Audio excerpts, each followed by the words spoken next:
और इसके नतीजे में जस्टिस मुशीर आलम, जस्टिस रिटायर्ड मुशीर आलम साहब, जस्टिस रिटायर्ड मकबूल बाकर साहब ने माजरत कर ली है कि वो इस जुडिशल कमीशन में अपने आप को एक एडहॉक जज के तौर पर नहीं लाना पसंद करेंगे। अब बाकी वो है कि कल के जुडिशल कमीशन का इजलास, जिसके अंदर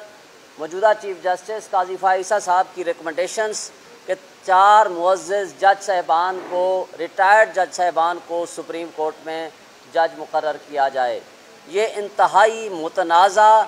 गैर आइनी और गैर कानूनी इक़दाम है जो जुडिशल कमीशन करेगा। अगर उन्होंने किया तो हम मुतालबा करते हैं न सिर्फ जुडिशल कमीशन ऑफ पाकिस्तान से, बल्कि उन तमाम मुअज़्ज़िज़ जज साहिबान से जिनके नाम रिकमेंडेशंस के लिए सामने आए हैं। और मैं ये समझता हूँ,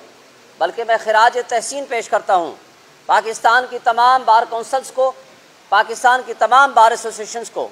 जिन्होंने इस कड़े वक्त में, इस मुश्किल वक्त में, इस यजीदियत और फस्तायत के दौर में एक प्रिंसिपल स्टैंस लिया है, और वो ये है कि इन मुअज़्ज़िज़ जज साहिबान को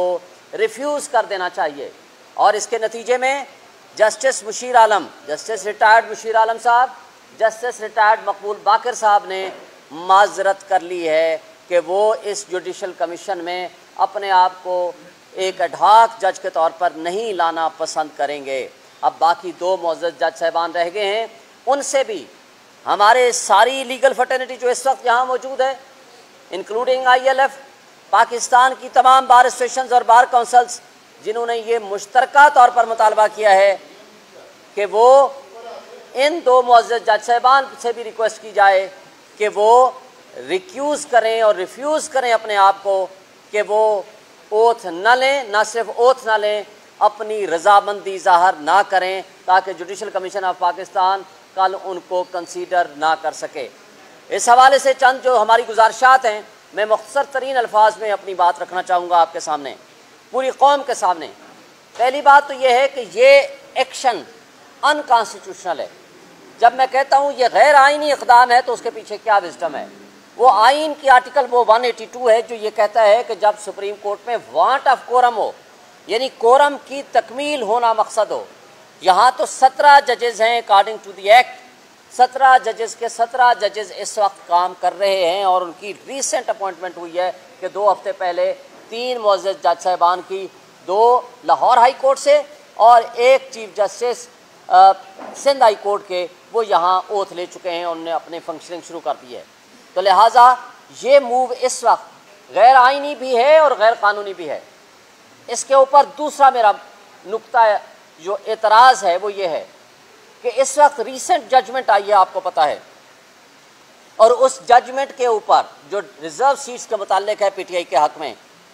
अब मुक़्तदरा ने, उनके मनपसंद सहाफ़ियों ने या उन अशख़ास ने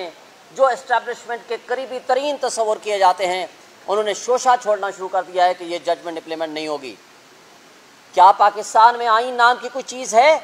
क्या कानून नाम की कोई चीज़ है? क्या इंसाफ के जो पिलर्स हैं, जो पिलर्स ऑफ द स्टेट हैं, जो सुप्रीम कोर्ट ऑफ पाकिस्तान है, क्या उसके फैसले की इस तरह धज्जियाँ उड़ाना, उनकी तज़हीक करना या मजाक उड़ाना, या ये सामने सब पब्लिकली ये कहना कि हम इसको जजमेंट को इम्प्लीमेंट नहीं करेंगे या जजमेंट को इम्प्लीमेंट नहीं किया जाएगा, तो क्या ये तौहीन अदालत नहीं है? क्या ये जंगल का कानून है? क्या हमारे मुल्क में ऐसा निज़ाम इंसाफ नहीं है कि अदलिया एक फ़ैसला